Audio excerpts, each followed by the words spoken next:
kita itu tetap harus berbuat baik kepada orang yang ketika kita ajak kebaikan nggak mau, kita tunjukkan kebaikan nggak mau. Jadi orang-orang yang seperti itu justru jangan dijauhi. Maksudnya gitu loh. Tetap kita harus baik kepada orang-orang yang seperti itu.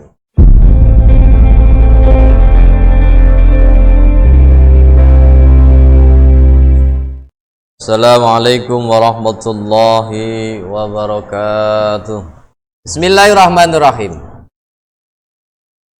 Ya Aliyuhu Ali, isna'il ma'rufa agawe sira ing kebagusan, walau ma'as safalatin, lan senajan ing dalem sartane wong asor-asore matur.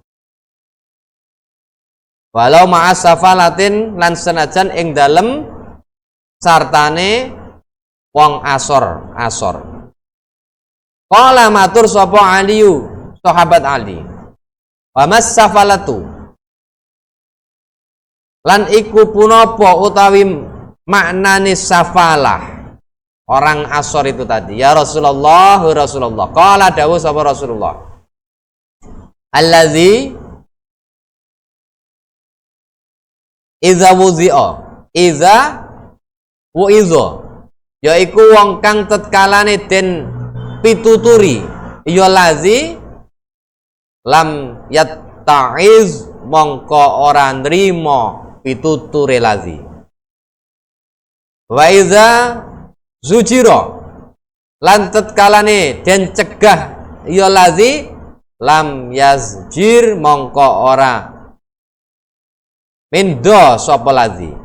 Wala yubali, lan ora merduli ya lazi bima qala, kelawan barang kang ngucap ya lazi, wa ma qila lahu, lan barang kang den ucapake marang lazi.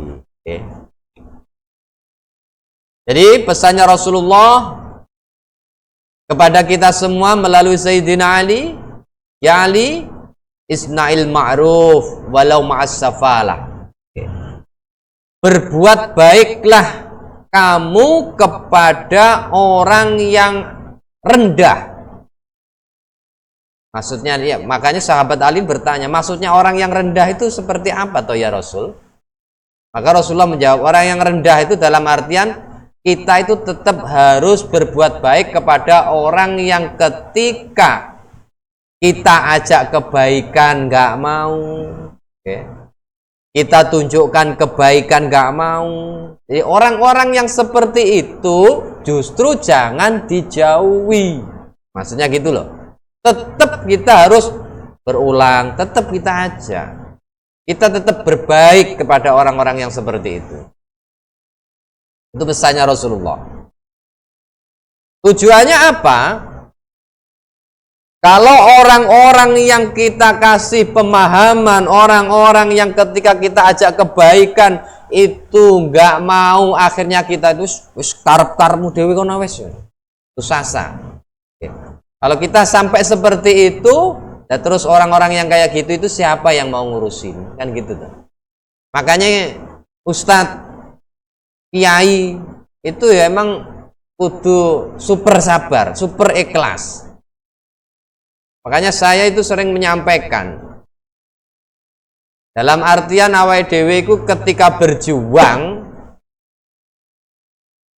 entah berjuang masalah apa, masalah apa saja, usahakan ketika kita itu dipuji jangan terlalu seneng, jangan terlalu gembira, biasa mawon lah dipuji iku.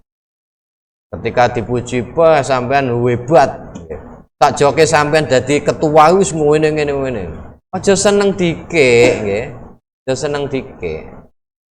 Begitu juga sebaliknya ketika kita itu dicaci, ketika itu kita dipaidu, nggih. Itu niku napa? Dijelek-jelekan, dirasani dan lain sebagainya. Ya aja cepet-cepet nesu.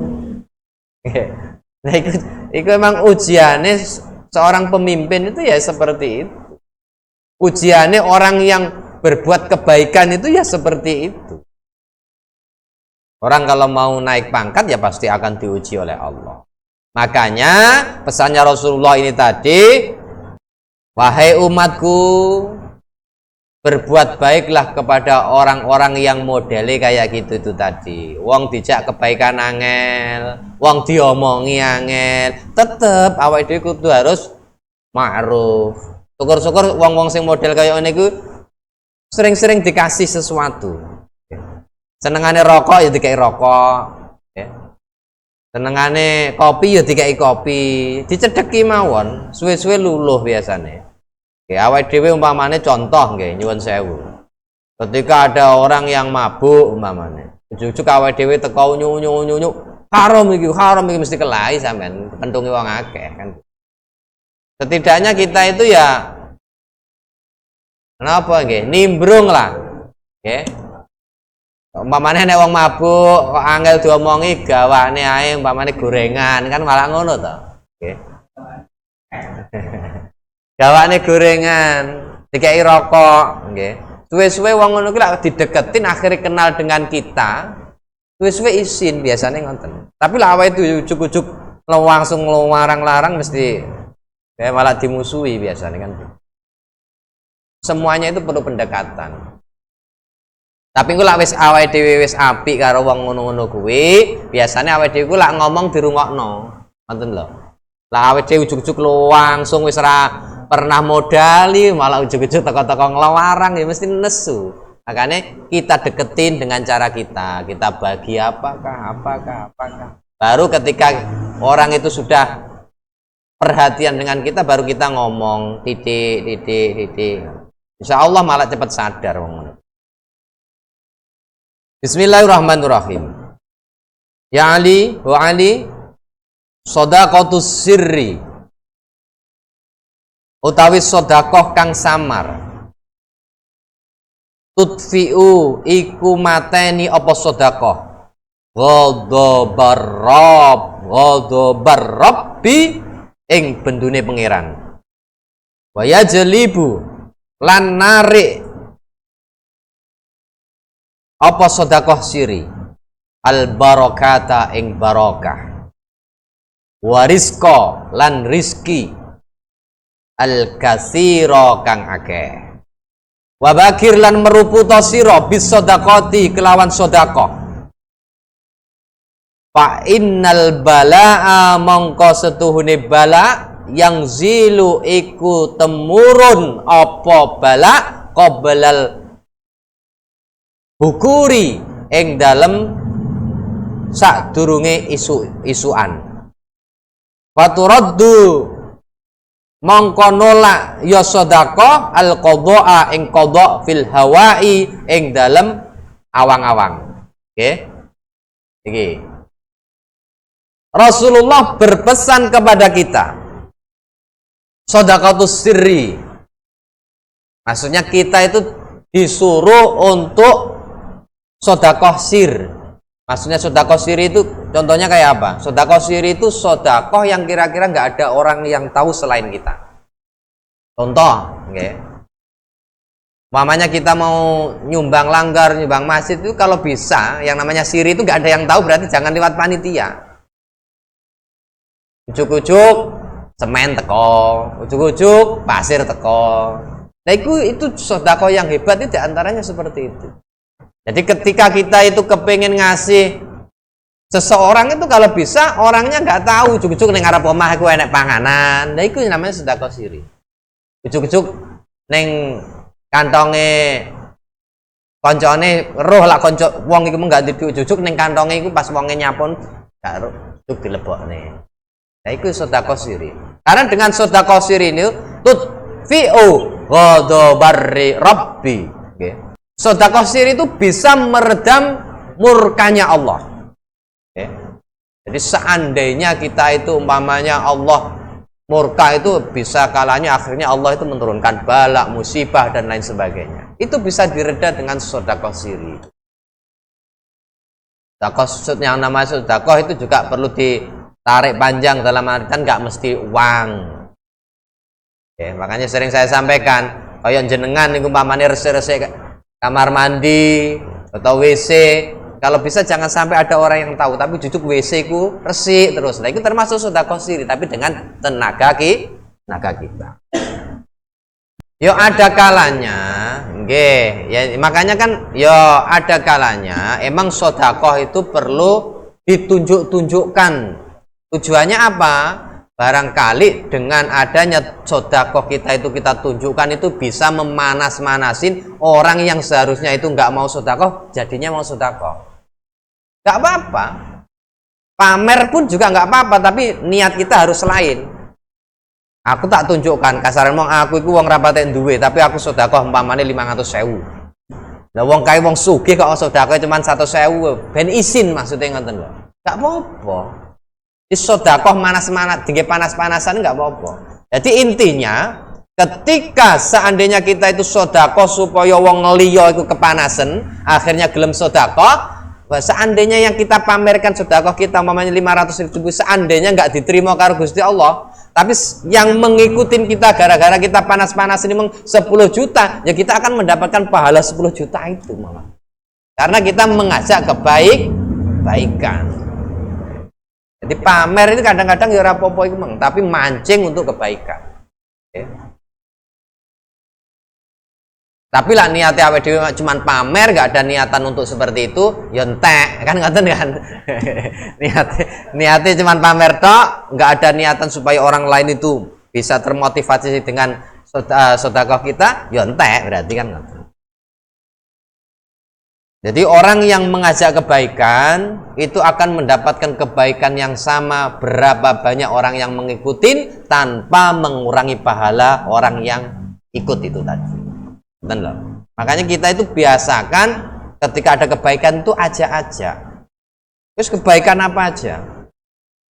Corong kayak ngaji kayak gini ini ya. Umpamane nek tanggane awake dhewe enggak ngaji. Cuman umpamane yang ngeriah meniku ngopi, rokokan, delok TV, okay.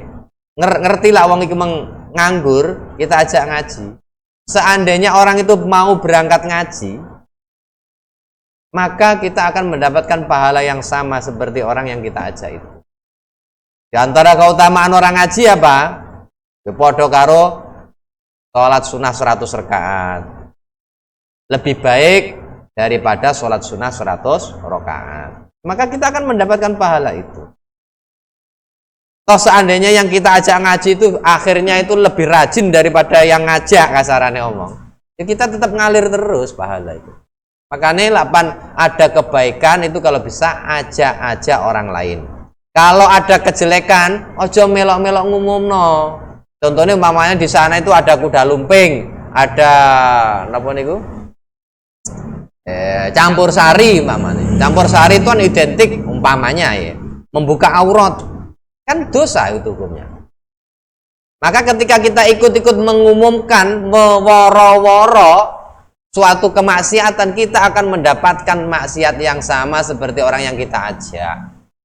Makanya medsos itu kalau kita bisa menggunakan akan banyak pahala kita. Begitu juga sebaliknya, ketika kita tidak bisa memilah dan memilih, justru akan menjerumuskan kita medsos. Jadi mulai saat ini kalau ada kejelekan nggak usah melok-melok ngumum nih, nggak usah, nggak usah ngeser sing nggak jelas. Kelapan ini sing apik, berita sing apik, contoh, oh neng kono vaksin, nah itu nggak apa-apa. Karena kita akan mendapatkan pahala yang sama seperti orang yang mengikuti. Itu juga ketika kemaksiatan kita akan mendapatkan dosa yang sama seperti orang yang mengikuti. Sedekah siri itu bisa meredam murkanya Allah. Wa yajlibul barakah. Dengan sedekah siri maka kita akan selalu diberi keberkahan oleh Allah. Warizqal katsir, dan insya Allah kita akan diberi rizki yang lebih banyak oleh Allah dengan sedekah siri itu tadi. Dan pesannya Rasulullah yang berikutnya itu masalah sedekah siri, selesai sampai situ. Wabakir bisodaqah. Wabakir bisodaqah ini maksudnya, wahai umatku, usahakan sebelum subuh subuh atau dalam artian pagi-pagi itu usahakan sampean itu sedekah. Isuk lah, maka isuk lah. Dalam artian yes, kurang lebih antara sebelum suruk, antara masuk waktu subuh atau sebelum suruk gitu. Kalau lah iso itu baru bangun tidur langsung sedekah. Makanya terserah caranya awake dhewe piye. Entah gitu ibaratnya awake dhewe bangun tidur urung beraktivitas apa-apa, mlebokne dhuwit 2000 kah ning kaleng kah. Yang diniatkan nantinya untuk ini, untuk ini. Karena apa? Di sini diterangkan kata Rasulullah, fa innal balaa yang zilu qoblal bukur. Karena sesungguhnya bala, musibah, bencana itu terjadinya itu sebelum ini sebelum isuk lah kasaran. Dan sodakoh di pagi hari itu fataruddu qada'a fil hawa. Sodakoh di pagi hari itu bisa merubah qadanya Allah yang ada di Lauhil Mahfuz. Makanya sedekah pagi-pagi itu sangat luar biasa. Makanya ya kita usahakan. Makanya kayak semoga kita usahakan lah kasar omong pas subuh-subuh, sedekah apa. Makanya kalau kepengen sedekah rutin kita kalau bisa punya kaleng sendiri, atau emang kaleng titipan, ya itu emang kita sisipkan. Contoh kalau Pak Narto kalengnya akeh, kalengnya Pak Narto akeh, enak Pak Narto lah kepengen sedekah isu. Sedekah yang dimaksud di sini. Sedekah itu pemberian. Kalau amal kan perbuatan kita. Amal itu contoh kayak sholat sunnah itu amal. Amal itu perbuatan kita yang berkaitan dengan Allah. Kalau sedekah itu perbuatan kita yang berkaitan dengan sesama manusia, akan tetapi jalurnya tetap kepada Allah. Dimaksud di sini sedekah, memberi sesuatu. Ya, termasuk duit itu mau, umpamane subuh-subuh kalau kita nggak punya kaleng khusus sedekah ya kita kelanggar nyemplungi 2000 kan. Yang penting itu kangge niatan itu tadi. Supaya kita dijauhkan dari bala musibah dan lain sebagainya. Dan bahkan dengan sedekah di pagi hari itu bisa merubah qadha, merubah ketentuan Allah yang ada di Lauhil Mahfuz. Jadi seumpamanya kita itu kasaran ngomong, iki tak takdirkan orang ini tak takdirkan nggak akan bisa kaya. Dengan kita rajin sedekah di pagi hari, insya Allah bisa menggetarkan catatan kita yang ada di sana. Jadi intinya Allah itu emang sudah menentukan seseorang itu seperti ini, nanti tanggal samene ini orang ini seperti ini, orang ini seperti ini, orang ini seperti ini. Itu sudah ada catatannya. Orang ini mati nanti tanggal ini jam sekian, itu semuanya sudah ada catatan di sana. Akan tetapi qadanya Allah itu bisa dirubah diantaranya dengan sedekah. Diantaranya lagi dengan amal-amal soleh. Di antaranya lagi dengan berdoa. Tapi syaratnya ya itu mau sing continue ketika kita berdoa. Makanya ada sebuah hikayah. Ada sebuah hikayah, ada orang tua, betul-betul orangnya sudah tua. Jadi kalau nggak salah di zamannya Nabi Musa. Bahwasanya orang tua ini berdoa kepada Allah, yang intinya suruh mendoakan Nabi Musa supaya orang tua ini kepingin punya anak. Maka karena Nabi Musa itu nabi sing bisa berbicara langsung dengan Allah, maka ngomong, ya Allah, si fulan cara kene umatku iki lho ya Allah kepingin duwe anak. Maka Allah menjawab, lho dek wis tak takdirno enggak duwe anak kok. Akhirnya disampaikan kepada orang ini, kepada umatnya itu. Sampeyan iku karo Gusti Allah aku wis oleh jawaban, nggih. Gusti Allah ku ngomong, Bahwasanya sampean niku wis ditakdirne karo Gusti Allah enggak duwe anak. Tapi wong iku mung enggak putus-putus untuk selalu berdoa kepada Allah. Aku wis ndonga Nabi Musa, bahkan sampai 3 kali sama jawabannya oleh Allah. Okay. Jawabannya sama, Allah tetap membalas bahwasanya si fulan tidak akan mempunyai anak. Kebetulan ya emang sudah sepuh. Tapi si fulan ini tadi tetap gak putus asa. Dia tetap selalu menyebut ya Rahim, ya Rahman, ya Rahim. Ingin sifat Rahmannya Allah itu kayak apa sih? Sifat Rahimnya Allah itu kayak apa sih? Masa toh gak akan berubah takdirku dengan ketekunan doa umatnya Nabi Musa ini? Akhirnya apa?